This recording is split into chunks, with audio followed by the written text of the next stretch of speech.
Hello, and welcome to Midnight Tales, a space where everyone can immerse themselves in peace and enchantment before drifting off to sleep.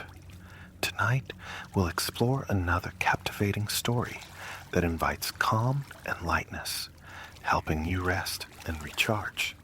But first, let's take a moment to gently prepare our bodies and minds for a soothing, restorative night's sleep.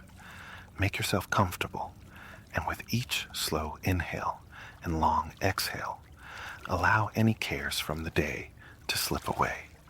It's not always easy to detach from the hustle and mental overload, especially before bed.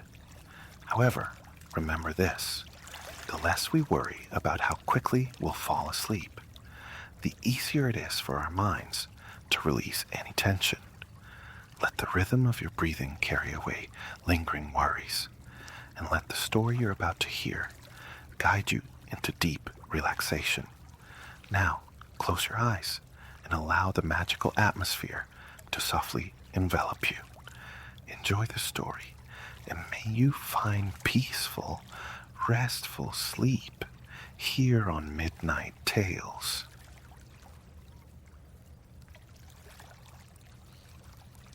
A frost, sudden and absolute, claimed the kingdom, locking it in a winter that refused passage to spring. So protracted was this chill that babes were born, grew tall, and knew adulthood only under its reign, strangers to the very concept of thaw. They had never witnessed the riotous burst of arboreal bloom, never felt the benediction of summer sun upon their skin. Such life was the sole reality they comprehended. Tales spun by parents and grandparents. Narratives rich with the cadence of vanished seasons remained phantoms. Textures they couldn't quite grasp. The delicate hues they recognized painted not petals, but the twilight canvas of the sky. Verdancy, to them, was the stoic, unchanging shade of the evergreen.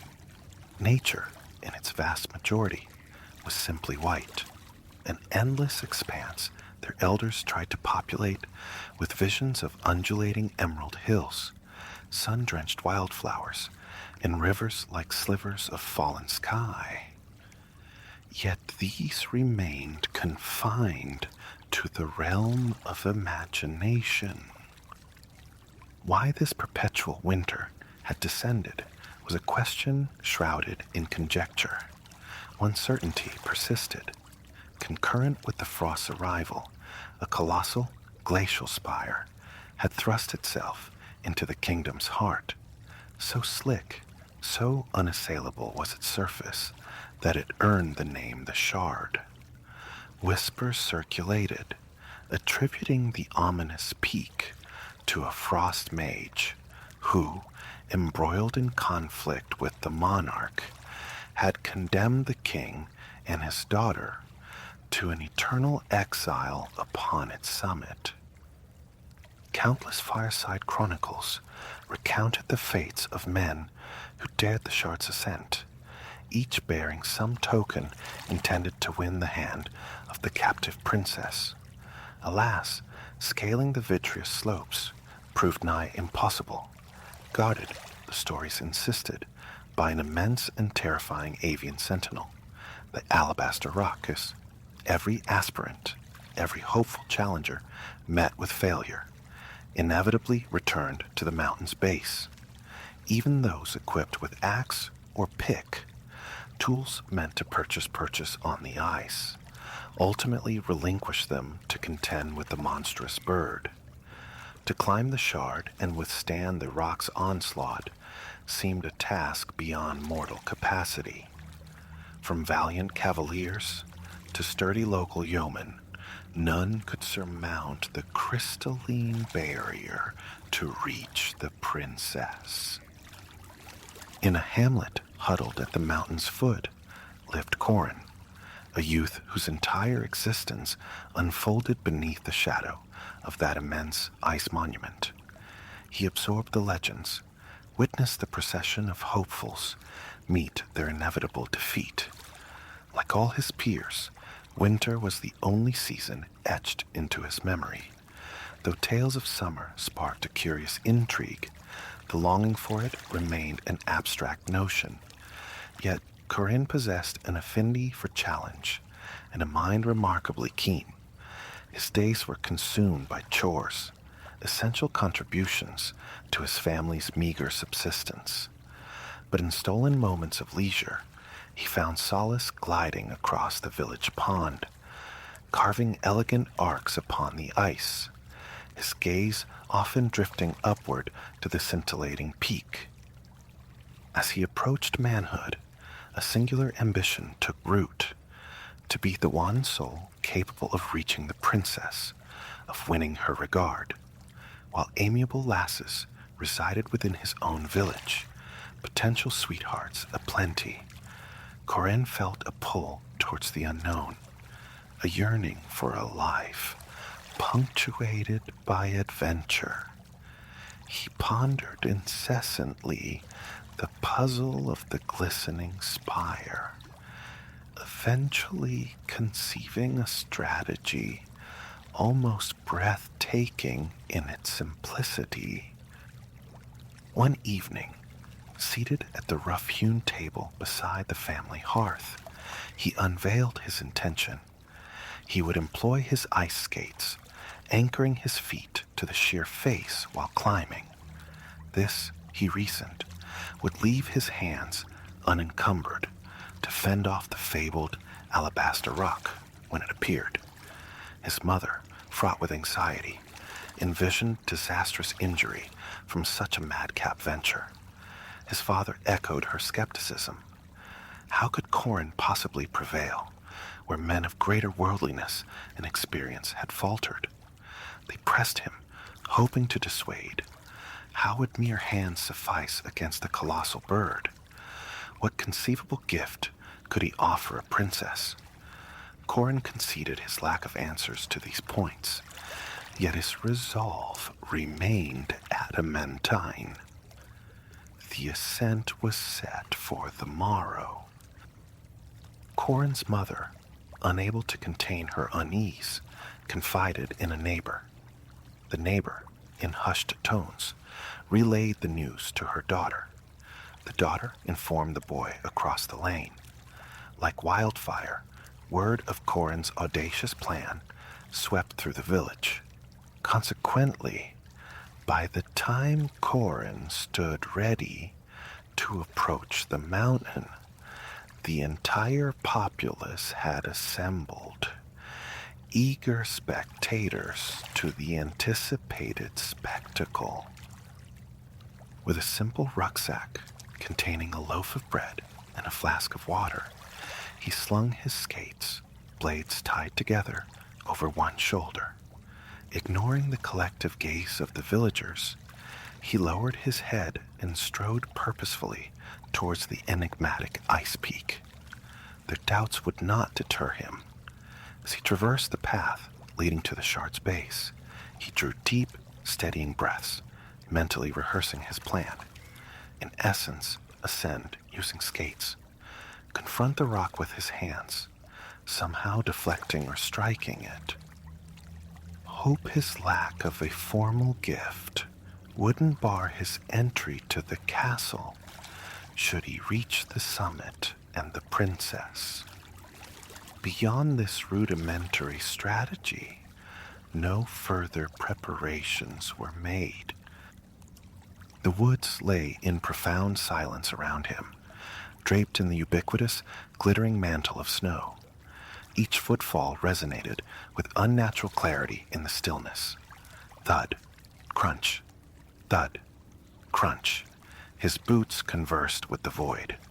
The rhythm induced a meditative calm, and then he was there. Before him reared a sheer, precipitous wall of gleaming ice, utterly devoid of discernible handholds or footholds. Corin felt the weight of the villagers' eyes watching from the tree line. He shrugged the skates from his shoulder, dropped his rucksack. Seating himself on a broad, snow-dusted rock, he exchanged his sturdy boots for the skates, tucking the boots into his pack, necessities, he presumed, for the summit. Then he rose and confronted his colossal adversary. Securing the rucksack firmly upon his back, he took a tentative step, driving the toe pick of one skate blade into the ice. Stepping upward, he planted the other blade slightly higher. The incline was severe, yet just manageable enough to allow him to lean forward.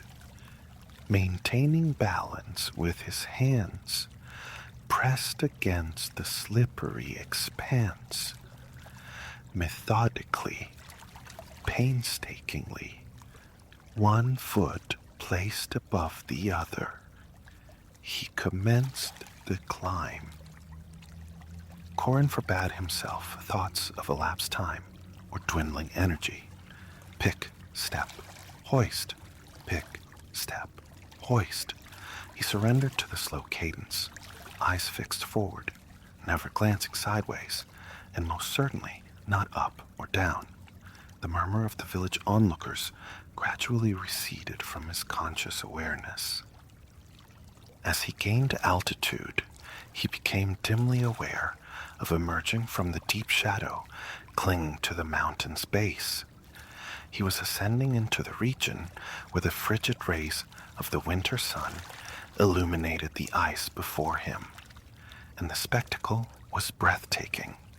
Simultaneously translucent and impenetrable, the shards seemed composed of infinite internal mirrors, refracting the external light. Unlike any terrestrial mountain, this one glittered, faceted like an immense crystal. The higher he climbed, the more blinding the reflected sunshine became, splintering within the icy slope, casting brilliant, disorienting rays into his vision. Yet this brilliance offered no warmth. Instead, the chill intensified.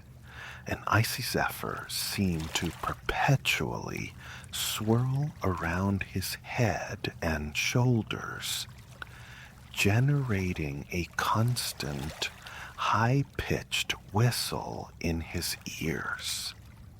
He lost all track of time. His concentration was eventually fractured by a different sound, a distant avian cry carried on the wind. Initially faint, it steadily amplified. Tilting his face upward, he scanned the dazzling sky for its source. It had to be the infamous rock, the guardian he anticipated. At first, only blinding sunlight met his gaze. Then, abruptly, a pair of unnaturally vast wings eclipsed the sun. The sudden shade might have been a relief, were it not for the chilling certainty that the creature was hurtling directly towards him. In an instant, it was upon him, a maelstrom of wintry white plumage. The massive beast buffeted him, its wings beating violently about his head, digging his skate blades deeper into the ice for purchase. He instinctively shielded himself, ducking beneath his upraised arms. He lashed out, attempting to swat the bird away, but it held the advantage. He knew, with stark clarity, that without swift action, he would lose his precarious hold and plummet down the slope, another failed adventurer, swallowed by the legend. Turning his face upward with sudden boldness, he locked eyes on the rock's feet, hovering directly above. Without conscious thought, he flung both hands skyward, seizing its powerful black talons, one leg clutched firmly in each hand. The creature shrieked, a sound of pure indignation. Then it began to rise. Its mighty wings beat the air, showering Corin's face and the mountainside with a fine powder of frost. He clung on with desperate strength as the bird ascended, wrenching his skates free from their icy anchors. He was rising, up, airborne, as if striving to shed the irksome weight dangling from its talons. The alabaster rock poured all its energy into flight, bearing Corin high into the frigid sky, lifting him towards the shard's summit. Initially, his eyes were clamped shut against the vertigo. After several heart-stopping moments, he tentatively opened them, daring a glance downward. To his astonishment, the glistening ice blurred beneath him at incredible speed. He was moving faster than he ever thought possible. To his side, the vista opened beyond the mountain, revealing the snowbound kingdom sprawling below. Miniature houses, toy-like trees, delicate threads of roads weaving a storybook landscape, achingly unreal. The view was a marvel, yet the weight of his skates was immense, and a burning fatigue began to claim his arms. He sensed his grip weakening. The rock ceased its vertical climb, now speeding horizontally across a flat, icy expanse, the summit. Just as Corin felt his endurance reach its absolute limit, a singular object materialized ahead, a tree, impossibly wrought of shining gold, standing solitary in the world of frost white, radiating brilliant golden light in all directions. It pulsed with an illusion of warmth, its myriad small leaves seeming to stir subtly, the sole animate thing in the desolate panorama. Corin doubted the landing would be gentle, but it represented his only hope. As the rock swooped low over the golden boughs, he released his hold. He struck hard, enveloped by a resonant, musical vibration like 1,000 wind chimes singing at once. It took a moment to gather his scattered senses. When he did, he cautiously pushed himself upright. Looking around, he realized he was situated within the largest bird's nest imaginable. Above and around him stretched the golden canopy of the tree. At the nest's center lay a colossal, glittering egg, incandescently gold in the sunlight, large enough to fill his entire rucksack. Closer examination revealed it was anchored to the nest floor by a thick layer of ice and frost.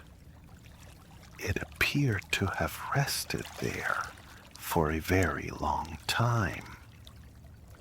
Crawling gingerly towards the egg, Corin ran a hand over its smooth, cold surface.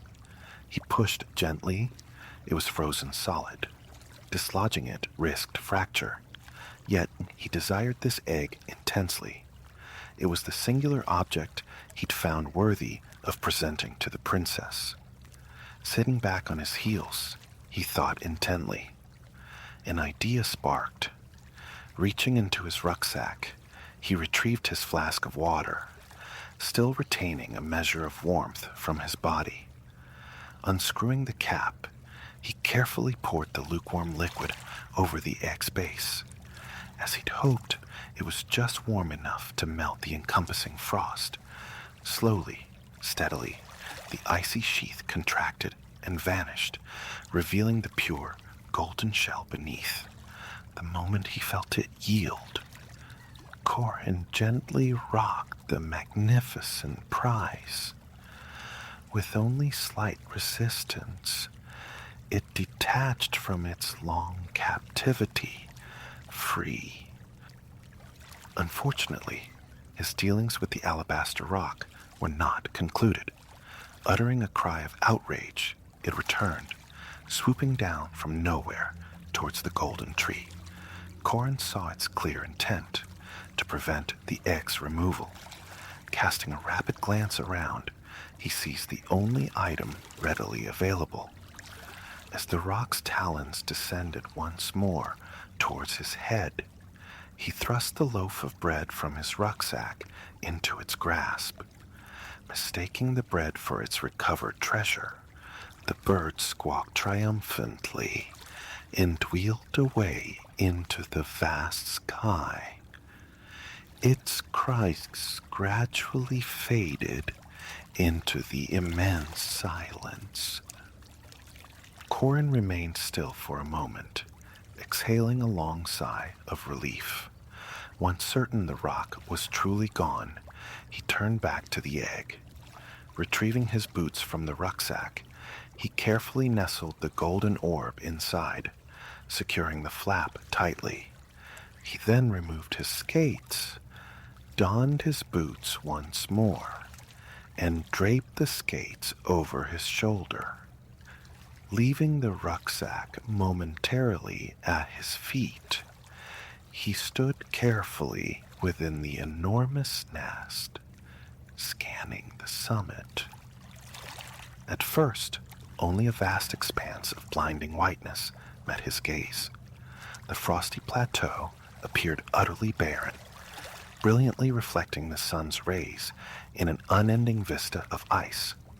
Shielding his eyes, however, he thought he detected a faint, bright twinkle in the far distance. Holding his breath, he watched. It flashed again.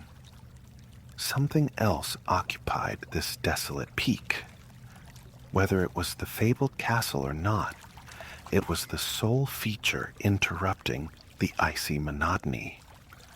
He resolved to walk towards it.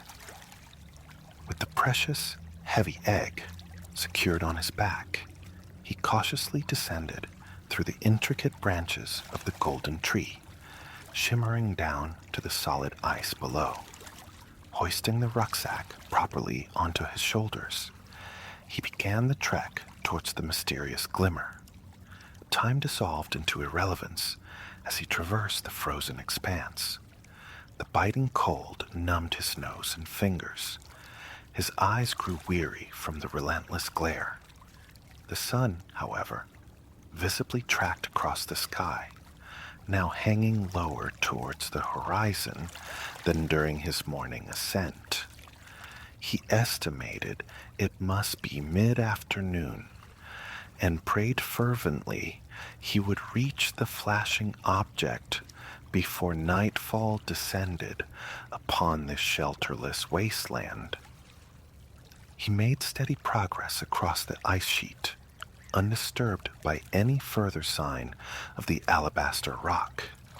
As he drew nearer his destination, the softening light of late afternoon gradually revealed a structure that grew in stature with each step. Before long, he was certain he had found the castle from the village legends. And what a palace of ice it was! Seemingly sculpted directly from the elements, its towers and turrets soared skyward in massive, glittering formations. An impossibly tall and delicate fortress of light.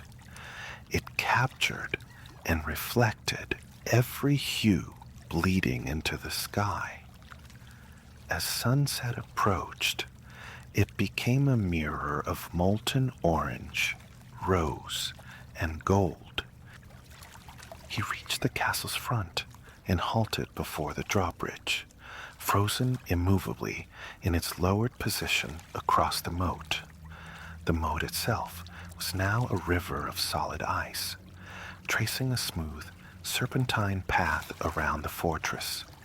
Picking his way cautiously across the bridge, he paused before an enormous pair of doors. Having reached the juncture in his quest where foresight failed him, he resorted to the only conceivable action. He knocked. The sound echoed within the glass castle as if it were the first such intrusion it had ever known. He felt the vibration shudder through the immense interior. The resonance seemed both infinite and brittle. He waited for what felt like an eternity. Then, slowly, ponderously, one of the great doors began to groan open. Shivering with the immense effort, As though recalling a long-forgotten function, the portal yielded. At the base of this towering door, pushing with all her might, stood a young lady. She wore a simple white gown beneath a heavy cloak.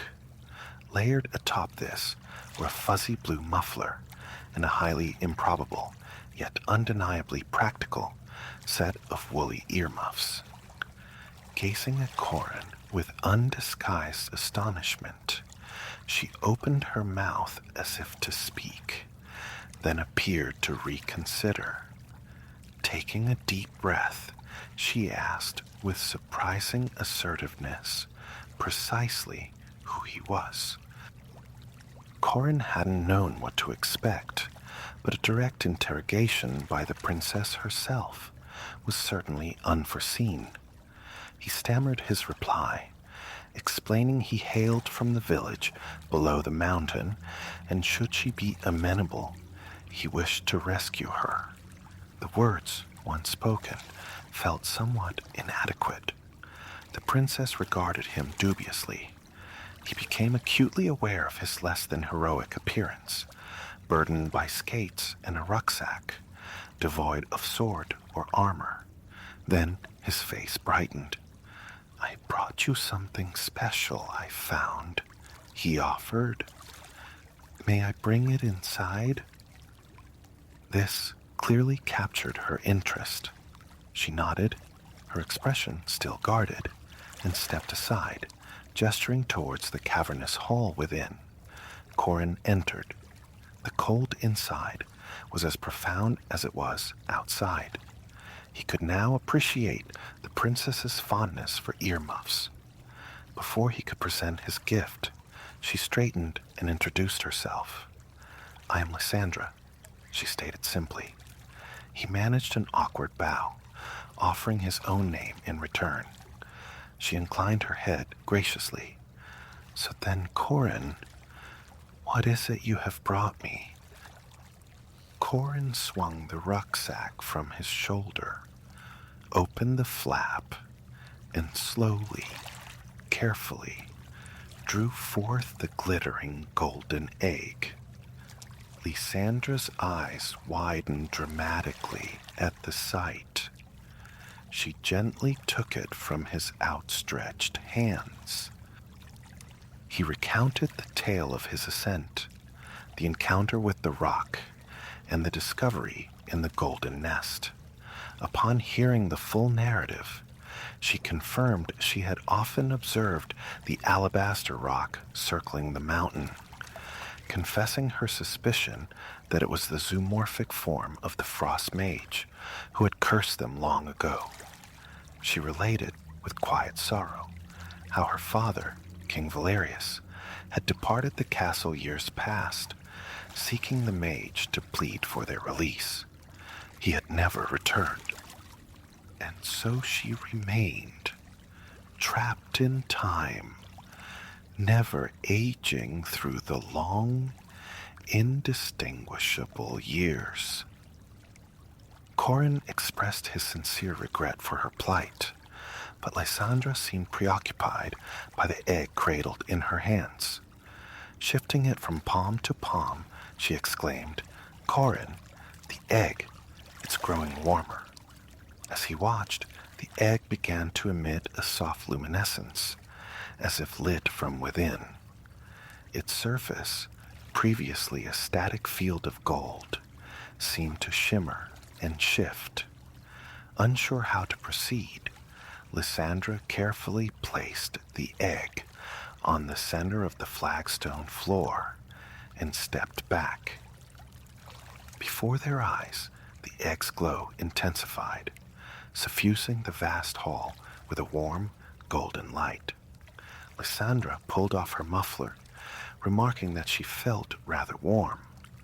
Corin realized he too was feeling uncomfortably hot. Instinctively retreating further from the egg, they became aware of a new sound, the dripping of water all around them, escalating into the cheerful babble of countless rivulets The castle was melting. Without exchanging a word, they thrust open the massive doors and rushed outside, back across the frozen moat. Turning to behold the castle, they witnessed an incredible metamorphosis. The structure was dissolving from its core outward, a brilliant shaft of light erupting into the twilight sky like a geyser of fire. With a low, guttural rumble, the center collapsed inward, sending cascades of water splashing into the now thawing moat. To their utter amazement, a magnificent bird, feathered in fiery orange and crimson hues, soared upward from the ruin. It paused, hovering and flapping its immense wings over the remnants of the ice castle. Each downward beat sent waves of warmth radiating outward, thawing the moat completely and flooding the surrounding summit. The ember scale phoenix had arrived. Corin saw instantly they needed to descend the mountain, and quickly. As the great phoenix swooped and cried out above their heads, he decided to gamble once more, dropping his heavy skates unceremoniously onto the melting ice. He instructed Lysandra to hold on to him tightly. She obeyed without hesitation, linking her arms securely around his neck.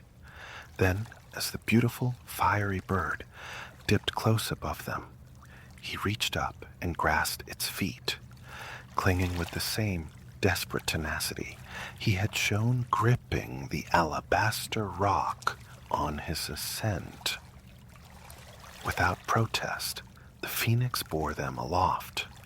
The fragile ice palace vanished below, its foundations melting and collapsing into the spreading water. The triumphant ember-scale phoenix soared across the mountaintop, then plunged downwards, vectoring straight towards the village nestled far below. The once slippery mountainside streamed past, now alive with rivulets of meltwater cascading downhill. The wind rushing past their faces was powerful, yet carried an astonishing warmth. They squeezed their eyes shut, concentrating solely on maintaining their grip. Then, abruptly, their feet brushed the ground. They released the bird, tumbling in a heap onto the damp earth in the clearing at the shard's base. The phoenix surged skyward, a fantastic, glowing orb against the deepening night sky, and vanished into the distance with a final, echoing cry. A shower of incandescent sparks dispersed in its wake, drifting gently towards the ground like a miniature meteor shower. Corin and Lysandra lay sprawled on the wet snow, gazing upward, gasping for breath. After several moments suspended in disbelief, they turned their faces towards each other and erupted into laughter. They had succeeded. Lysandra was free, and Corin was home. The villagers, having long since abandoned their vigil, had retreated to the warmth of their hearths and evening meals. No one witnessed Corin's quiet return, trudging homeward through the moonlight with an unfamiliar young woman leaning on his arm. It was, therefore, a considerable shock to his parents when their son materialized miraculously upon their doorstep. His mother, utterly overcome, dropped the ladle, splattering stew across the floorboards. By the time the kingdom awoke the following morning, the world stood transformed. A warm, persistent rain showered the land, washing away the remnants of the long winter. Snow and ice vanished with astonishing speed. The rain ceased after a full day, yielding to the emergence of the sun. when the first true rays of spring warmth touched the land after so many frozen years, the village erupted in celebration. As weeks turned into months, children learned the forgotten language of the seasons. They finally understood the deep green of grass, the myriad vibrant hues of spring, summer, and autumn. Small, cheerful birds filled the air with joyous melodies from every newly budded treetop. Prosperity flowed back into the village. And when Corin asked Lysandra, the erstwhile winter princess, for her hand in marriage, he was able, at long last, to present her with a magnificent bouquet, bursting with flowers in every color of the rainbow. To behold a rose unfurling its petals is to be anchored in the vibrant immediacy of now, a sensory immersion in the present. Yet this very blossom can feel like an emblem of impermanence. Its brief reign, a mere fortnight of splendor, deepens our reverence for its transient perfection. The rose, it seems, belongs utterly to the moment. Rarely do our thoughts drift to the deep history etched within its delicate form. Astonishingly, however, the lineage of the rose stretches back into antiquity. While not the planet's most ancient flora, these flowers boast a tenure spanning aeons, a minimum of 35 million years. Corroboration lies fossilized within the earth of Colorado, a stone imprint whispering of an age at least that distant. Let this timescale settle. When that particular rose graced the ancient world, the great lizards had already slumbered in extinction for some 30 million years. Consider Homo sapiens, emerging a scant 300,000 years past. Astonishingly, that primordial Colorado bloom stands nearer in time to the age of Titans than to our own fleeting existence. For millennia upon millennia, wild roses painted landscapes across the globe, untamed until human hands intervened. The earliest confirmed cultivation points to China, circa 500 BCE. It's plausible that similar horticultural endeavors were unfolding concurrently around the Mediterranean basin and in Persia. Alongside nurturing the wild varieties, gardeners began their patient experiments, coaxing forth a bloom that would earn the name China rose. This progenitor, distinguished by its capacity for continuous flowering throughout the growing season, stands as the ancestor to countless modern cultivars. Chinese emperors developed a profound fascination with rose cultivation.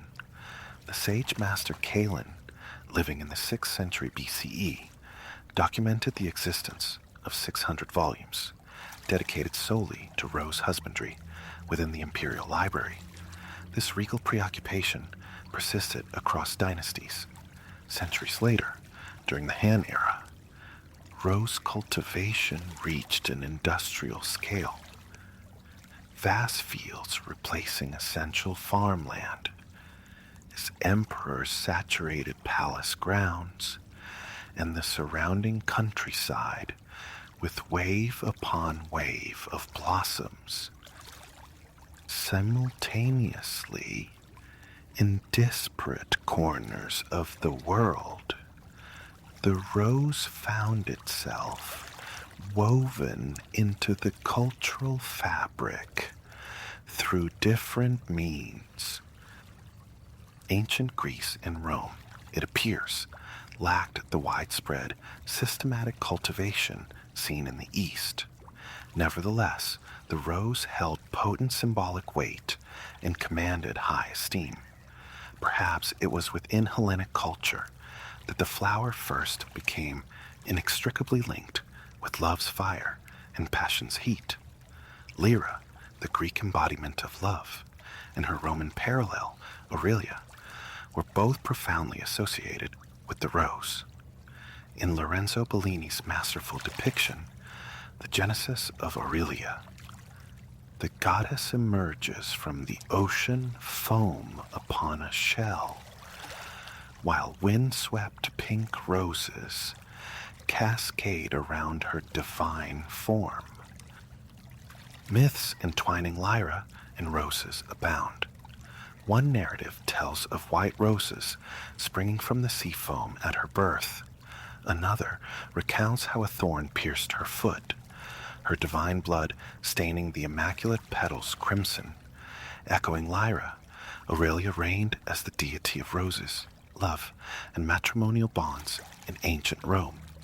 Devotees, particularly women, presented roses as offerings at her temples, and the blooms frequently graced bridal garlands, a possible genesis, at least in the Western psyche, of the rose's enduring romantic connotations.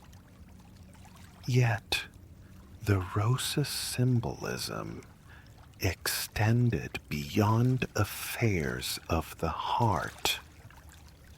For the Romans, it became an emblem of confidentiality, a signifier of secrets kept.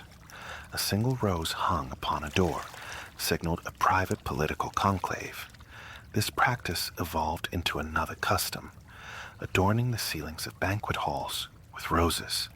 Guests, even when soup vino, under wine's influence, remained simultaneously soup rosa, under the rose. The floral presence served as a silent injunction. Discussions held within were to remain sacrosanct. Intriguingly, this tradition, too, finds its roots in mythology.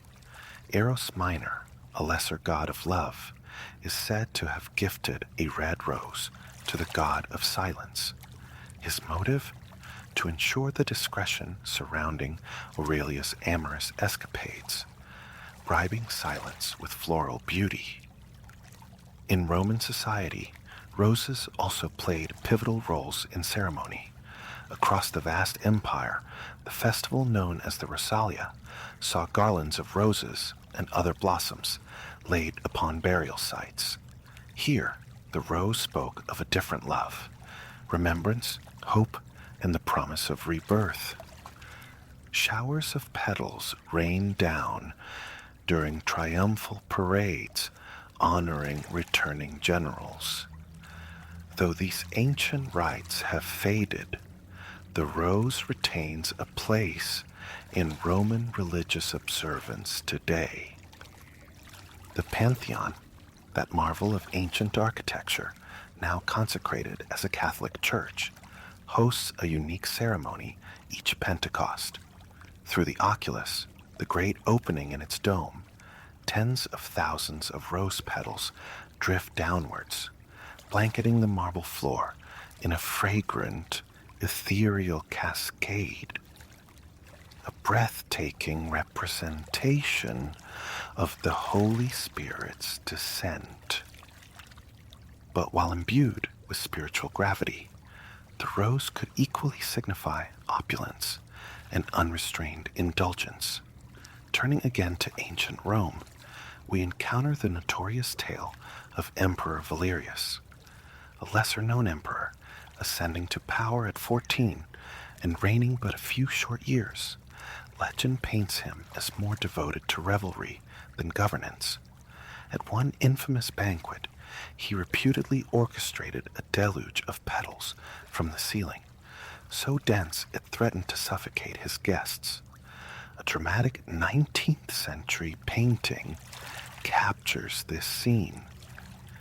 The young emperor lounging, feasting, oblivious as his companions vanish beneath a suffocating tide of pink blossoms.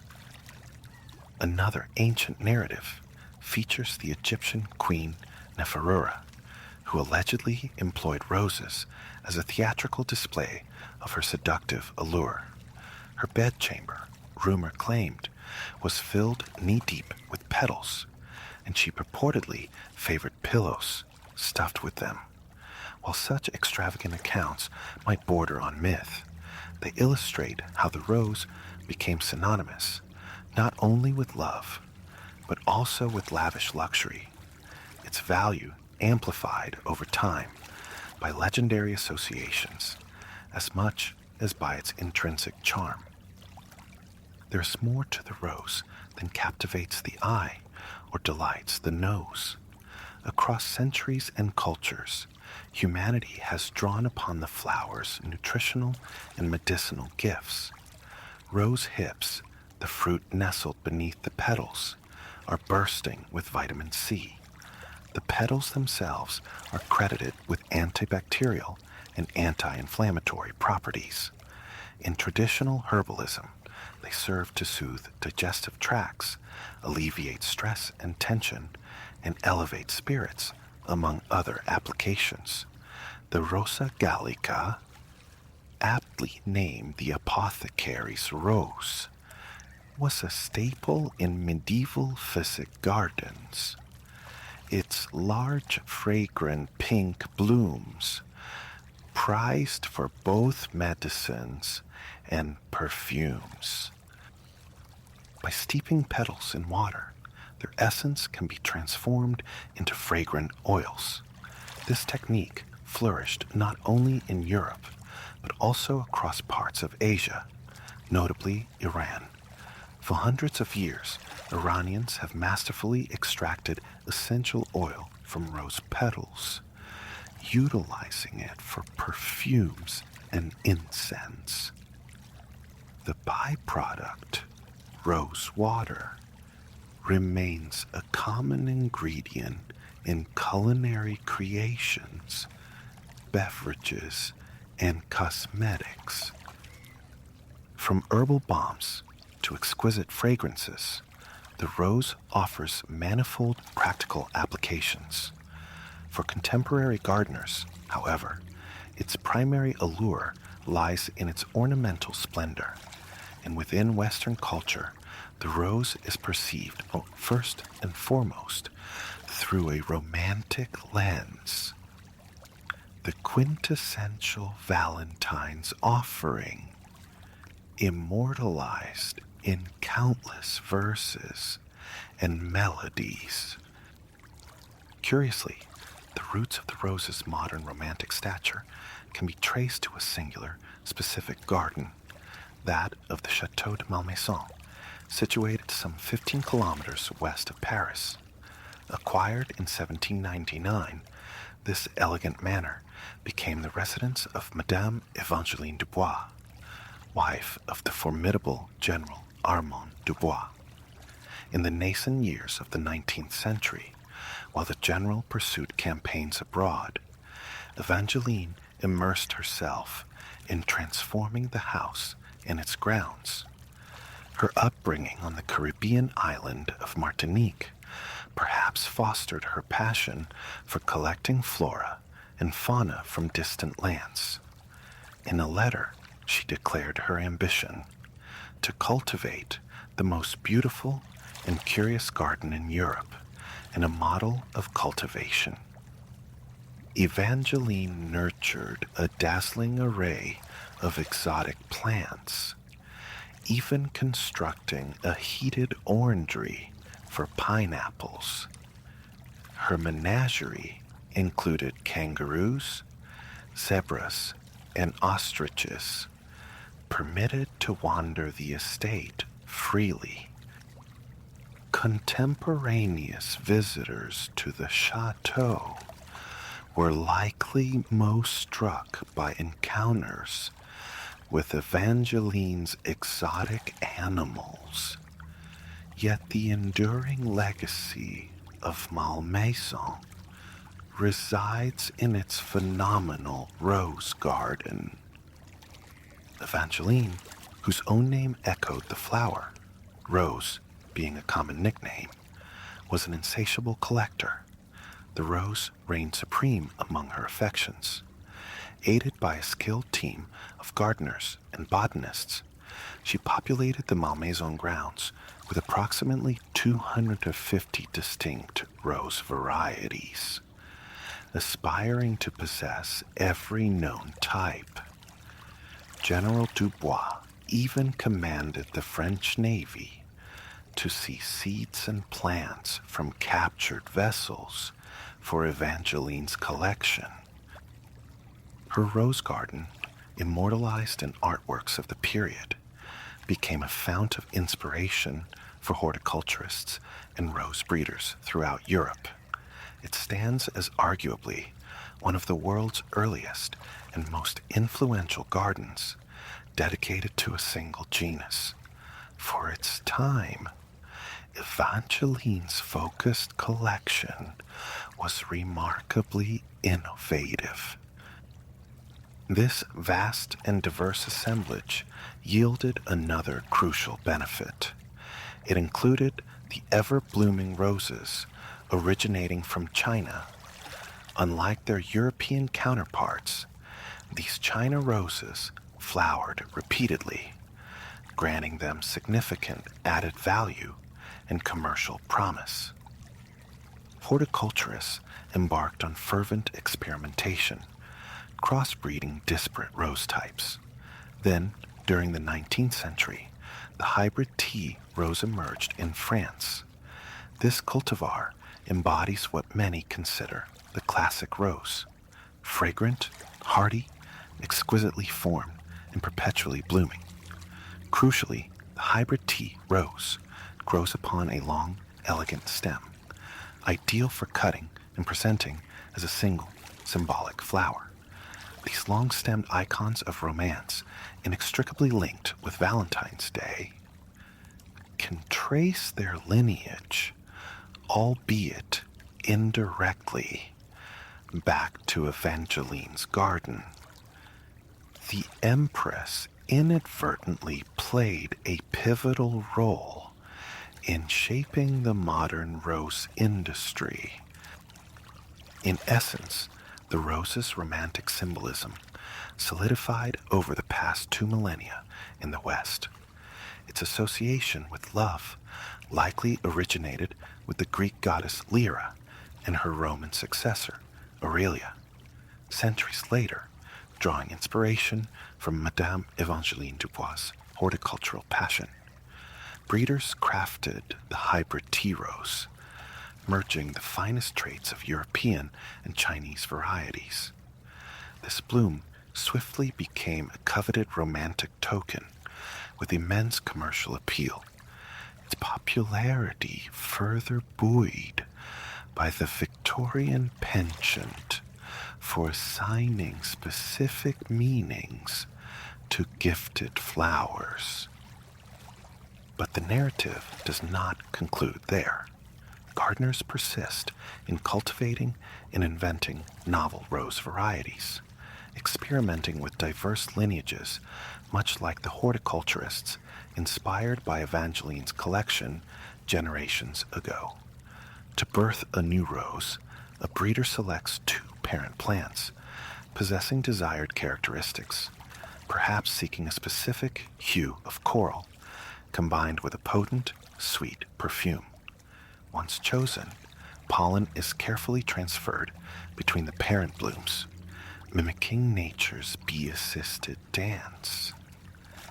This cross-pollination initiates the development of a rose hip, the fleshy fruit encasing the precious seeds. After the hip ripens, the seeds are meticulously extracted, stored, and eventually sown within the controlled environment of a greenhouse. When promising seedlings emerge, the gardener transplants them outdoors, observing their growth and resilience in the garden proper. This iterative process focusing relentlessly on seedlings, exhibiting the target traits, is repeated countless times. Professional breeders might undertake as many as 100,000 crosses, a painstaking endeavor that can span years to yield just a few new, stable hybrids. They manifest in every conceivable shade, from deepest crimson to ethereal pastels, bearing names as lovely as their petals: moonlit pearl, lavender nocturne, velvet embrace, and countless others. And all the while, an ancient rosebush endures, growing and blooming, year after relentless year. Unlike the meticulously engineered creations of modern breeders, this specimen is a testament to untamed nature. Known as the Thousand-Year Rose, it clambers up the ancient wall of Hildesheim Cathedral in Germany. This is no manicured hybrid tea or neatly pruned bush like those in Evangeline's garden. It is a wild, sprawling entity, a tenacious climber scaling the cathedral's weathered brick. Reaching 10 meters skyward, this venerable dog rose appears for much of the year as a dense tangle of woody vines, almost tree-like. But annually, in late May, it erupts in a profusion of exquisite, pale pink blossoms, releasing a delicate fragrance upon the air. Its moniker, the Thousand-Year Rose, stems from the belief that its origins coincide with the cathedral's founding in the 9th century. Legend narrates how an emperor, amidst summer's heat, discovered a snow-covered mound crowned by this very rosebush. He decreed a cathedral be built precisely on that spot, encircling the miraculous plant. Through centuries of human history, the rosebush persisted, even surviving the devastating bombing of the cathedral during the Second World War. The allure of most flowers is tragically brief, a fleeting spectacle, yet the Thousand-Year Rose seems to possess a quality of the eternal. Each year, its blooms arrive and depart, only to faithfully return. It stands as a profound symbol of hope, of resilience, of rebirth. And herein, perhaps, lies the ultimate beauty of the rose, not solely in the vibrancy of its petals or its celestial scent, but in the deep wellspring of meaning it holds for us all. Though individual blossoms inevitably fade, the significance of the rose endures, as timeless and persistent as that first ancient flower. The rose that unfurled its petals 35 million years ago